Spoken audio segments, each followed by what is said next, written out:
හරි. ඉතින් මෙහෙම. දැන් අපි දන්නවා මොකද? ධන ඍණ එකතු කරනකොට මොකක්ද නීතිය කියලා දැනගන්න. හරි. අපි දැන් දන්නවා බුද්ධ පිළිමේ නීති වාරය මම එක වීඩියෝ එකක් කියලා දෙනවා. හරිද?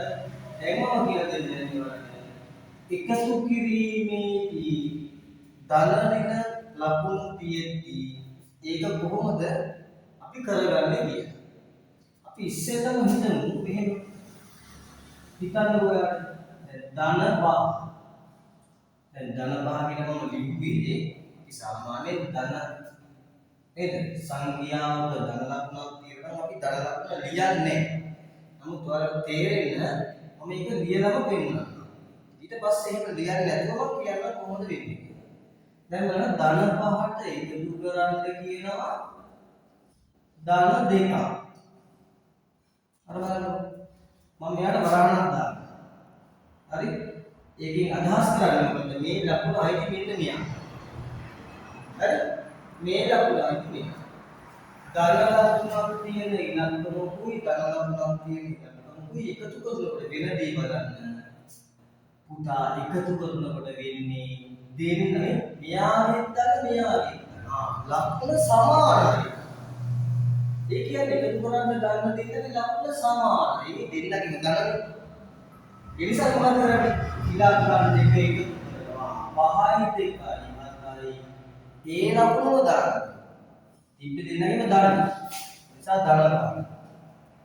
ඊළඟට අපි ගමු ඍණ 3ට එකතු කරන්න කියනවා. ඍණ 2ක්. එතකොට කොහොමද කරන්නේ? එතකොට බලන්න දෙන්නගෙම ලකුණු සමානද කියලා. ඔවුනේ මේ මෙයාගේ තියෙන මෙයාගේ තියෙනනේ ඍණ තමයි. හැබැයි දෙන්නගෙම සමාන. එහෙනම් අපි මොකද කරන්නේ? අපි කරන්නේ පුතේ ඒ ඉලක්කම් දෙක එකතු කරනවා මේ 3යි 2යි 5යි. ලකුණ හිතන්නේ සමානයිනේ. තිබුණේ දෙන්නගෙම ඍණනේ. දැන් ලකුණ හිතන්න. දෙන්නගෙම ඍණ තිබ්බ නිසා අපි දාන පිළිතුරට මොකද්ද? පිළිතුරට දාන්න පුතේ ඍණ. දෙන්නගෙම තියෙන ලකුණ දාන්න. ඍණ තිබ්බ දෙන්නගෙම. එහෙනම් උත්තරේ දෙන්න ඕනේ ඍණ. දැන් අපි කරමු මෙහෙම. ධන 4ට එකතු කරන්න කියන. වෙනස් විදියක්. හරි. එකතු කරන්න කියනවා ඍණ අපි ගමු කියලා. ඍණ 7 කියනවා. දැන් බලන්න මේ එකතු කරන්න කියනවා ලකුණ අසමාන දෙන්න. මෙයාගේ ඍණ මෙයාගේ ධන අසමානයි නම් මෙතන එකතු කිරීම තිබ්බට අපි එකතු කරන්නේ නැහැ. ඇයි? ඒ පුතේ ලකුණ අසමාන වෙන්නේ. එහෙනම් අපි කරන්නේ අඩු කරනවා ලකුණ හිතන්න එපා. 7 ලොකු සංඛ්‍යාවක් තියෙනවා. දන්නවනේ ලොකු සංඛ්‍යාවෙන් පොඩි එක අඩු කරන්නේ 7න් 4ක් ගියාම 3යි. මොකද්ද කරේ අසමානයි නම් ලකුණු එකතු කරන්න තියෙන දෙන්නගේ ලොකු සංඛ්‍යාවෙන් පොඩි එක අඩු කරනවා ලකුණ හිතන්නේ. දැන් තමයි ලකුණ බලන්න. මොකද කරන්නේ? ලොකු සංඛ්‍යාව කවුද? 4 නේද? එහෙනම් ලොකු සංඛ්‍යාවේ ලකුණ දාන්න උත්තරේ. මොකද්ද කරේ? අසමාන වෙලා තිබ්බ ලකුණ එකතු කරන්න තිබුණා. එකතු කරන්නේ මොකද්ද කරන්නේ? අපි කරන්නේ අඩු කරනවා. ලොකු එකේ පොඩි එක අඩු කරා ලොකු එකේ ලකුණ දැන්. හරි? බලන්න තව එකක් මෙහෙම එකක්. දැන් මුලින් තියෙන කෙනාගේ ඍණ. එකතු කරන්නේ දෙවෙනියට ඊළඟට ඉන්නේ කෙනා අපි ගමු කියලා. පහළම බැලුවා එකතු කරන්න තියෙන දෙන්නගේ ලකුණු සමානද? අසමානයි. අසමානයි නම් ලොකු එකේ පොඩි එක අඩු කරන්න. එකතු කිරීම තිබුණා කරන්නේ මොකද්ද? අඩු කිරීම. 9න් 5ක් ගියාම පුතා 4යි. ලොකු එකේ ලකුණ දෙන්නගේ ලොකු 9නේ. ලොකු එකේ ලකුණ මොකද්ද? තව එකක් බලමු මේ විදිහම එකක් මේ බලන්න අපි ලකුණු අසමාන දෙන්නේ. අපි 12 දැන් ලකුණ දාන්න යන්නේ. හරි දානදී අපි දාමු. ධන 12ට එකතු කරන්න කියනවා ඍණ 4. අනේ එකතු කරන්නේ ලකුණු අසමාන දෙන්නේ නේ. එහෙනම් ලොකු එකෙන් පොඩි එක අඩු කරා 12යි 4ක් ගියාම 8යි. ලොකු එකේ ලකුණු මොකද්ද? 12යි ලොකු. එයාගේ ධන උත්තරේ දෙන්න. පැහැදිලිද? අනුන ඔහොම තමයි පුතා එකතු කිරීමේ නීතිය. ඕක පොඩ්ඩක් අපි මොකද කරන්නේ? අපි කරමු ඕක පොඩි මතක තියාගන්න විදිහක් බලන්නකෝ. මේ බලන්න. ඔයා මෙතන බලන්නකෝ මේ දෙන්නේ. මේ දෙන්නගේ මැදේ ඒවත් දන්නේ නේද? ලකුණු සමානයි නම්. ලකුණු සමානයි නම් එකතු කරලා කියලා දෙන්න. සමානයි නම් කරන්නේ ඉලක්කම් දෙක එකතු කරලා ඒ නැතිනේ මම හිතා මෙයා ඉන්නේ. එකතු කරන්න එම ලකුණම යොදන්න. ඔන්න ඔක තමයි නීතිය. එම ලකුණම යොදන්න. දැන් මෙයාලා බලන්න. අසමානයි. මම තුනක්ම ගත්තා. දෙකක් ගත්තා. ප්‍රමාණවත්. මම තුනක්ම ගත්තා. එයාලගේ නීතිය මොකක්ද? එයාලගේ නීතිය මෙතන විදියට. ලකුණ අසමානයි. ලකුණු අසමාන අය එකතු කරනකොට මොකද කරන්නේ? ලකුණු අසමානයි නම් උසාවියනේ වැඩි සංඛ්‍යාවෙන් නේද? වැඩි සංඛ්‍යාවෙන් කුඩා සංඛ්‍යාව අඩු කරන්න. අඩු කරලා නිකන් ඉන්නවද? නෑ. අඩු කරලා පිළිතුරට විශාල සංඛ්‍යාවේ ලකුණ යොදන්න. ඕක තමයි නීතිය. පැහැදිලිද? ඕක තමයි එකතු කිරීමේ නීතිය. ඒ කියන්නේ ඔයාලට වෙනකන් වලින් තිබුණොත් ඕක තමයි අපි අවුරුගමනය කරන්න ඕන නීතිය. ඕකෙම දැන් මේක හොඳට බලලා ඒක සාධක හොයන්න ගොඩක් දේවල් වලට උනේ වීඩියෝ ප්‍රකාශන සුදු කරන්න සෑහෙන වටිනවා. ඉතින් හොඳට මේක මතක තියාගන්න. දැන් මම කියලා දෙන්නම් ඔයාලට මේකෙන් ගණන් එන්නේ කොහොමද? එතකොට ඔයා එකයි දැන් මේකේ කියලා තමයි ගාණක් එනකොට මට තේරෙන්නේ නැහැ. හරි? මෙතන වල ගන්න මම ගාණක් කියලා දෙන්නම්. දැන් මේකත් අදහසක් ගන්න.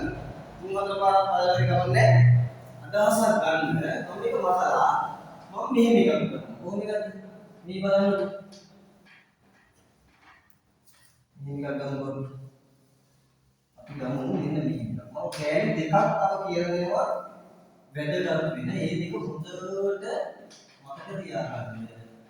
ඔන්න මම මේ දෙක කියලා දෙන්න යනවා. මේ බලන්නකෝ. ඔන්න පුතේ දැන් ඔයාලා ගණන් දෙනකොට මෙහිමයි. කොහොමද? ඔයා කියයි මෙහෙම දිනවල. 5 අඩු කරන්න 3. දැන් මොහොම තිබ්බම දැන් ඔයා මේ කරන් ඉතින් ඇත්තටම 5න් 3ක් 2යි කියලා ඔයා කියනවනේ. මේව අපි දන්න දේවල් නේ. අපගෙඩි 5ක් තිබ්බ 3ක් වල් එකතු වුණා. මම නව තව දෙකක් ඉතුරු කියලා දේවල් කියන්නේ.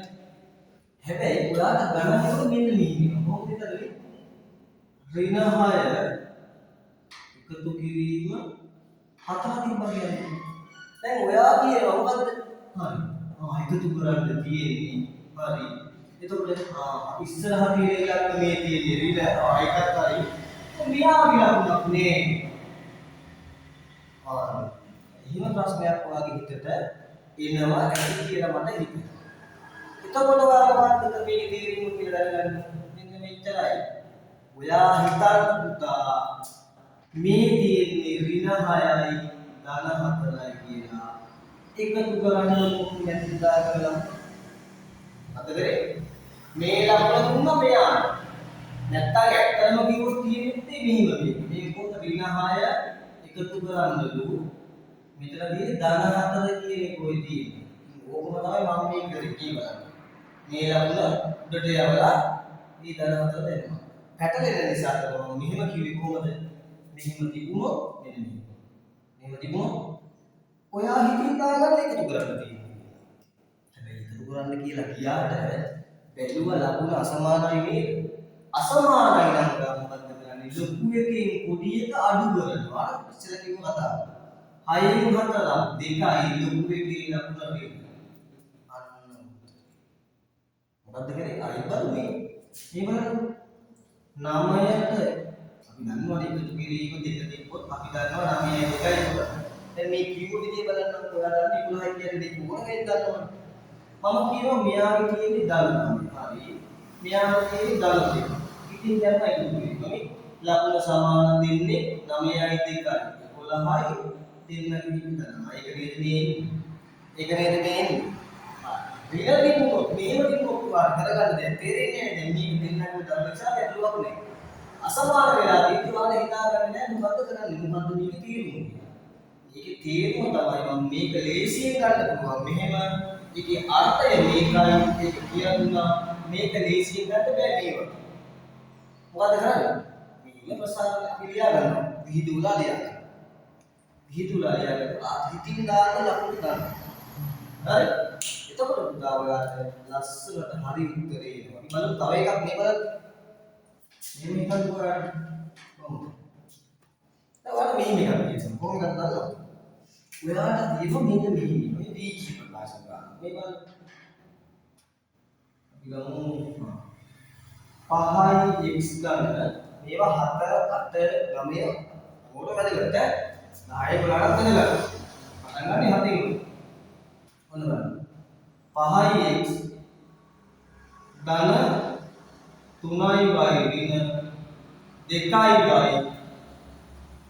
ඍණ 7y sorry x now y දැන් ඔයාලා දන්නවා කොහොමද එක වගේ පද එකතු කරන්න පුළුවන් මම බැලුවා එක වගේ පද මෙයා x පදයක් මෙයා x පදයක් නේ එහෙනම් මම බලනවා උදාහරණයක් විදිහට මොකක්ද මේක කරන්නේ මට තේරෙන්නේ මේ බලන්න මේ 5x ඒ කියන්නේ මෙතන ධන 5 තියෙන්නේ අපි x පද නෙමෙයිවා ධන 5 මෙතන තියෙන්නේ ඍණ 2 දැන් ඔයාලා කියන්නේ මොකද්ද මේ කරන්නේ ඔයාලා කරන්නේ මොකද්ද මේක මම දාලා දුන්නා මෙයාට මේ ඍණ ලකුණු දුක මෙයාට වැරදි නෑ අර විදිහට කල්පනා කරලා මෙහෙම හැදුවොත් යා මොකද අදන් ටිකක් වෙලා යනවා ඒක සවාලේසි කියලා කියනවා මම තිබුණොත් හිතින් දාන්න එකතු කිරීම එක. මොනවද කියන්නේ? මොකද්ද?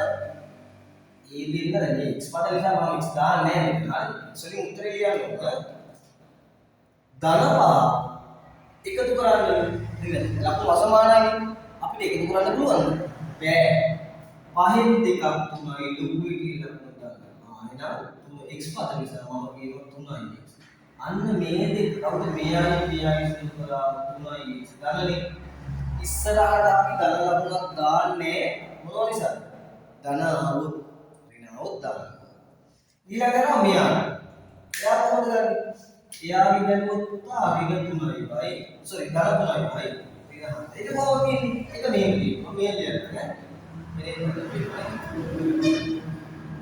එයාගේ කියන්නේ ධන 3යි ඍණ 7යි. මම කියනවා මේක දිනා මේ හතරවස රාහතල ප්‍රතිලෝමී කියන මේක මාරු කරලා ගන්න එච්චර කරන්න ඕනේ නැහැ මෙන්න දාගන්න හිතින් ලකුණු දාන්න හරි දාපු ගමන් ලකුණු අසමාන දෙන්නේ එකතු කරන්න තියෙන්නේ අපි දන්නවා එකතු කරන්න බෑ අඩු කරන්න තියෙන්නේ 7න් 3ක් තියා 4යි ලොකු එක කවුද 7 එයාගේ ලකුණු දෙන්න අන්න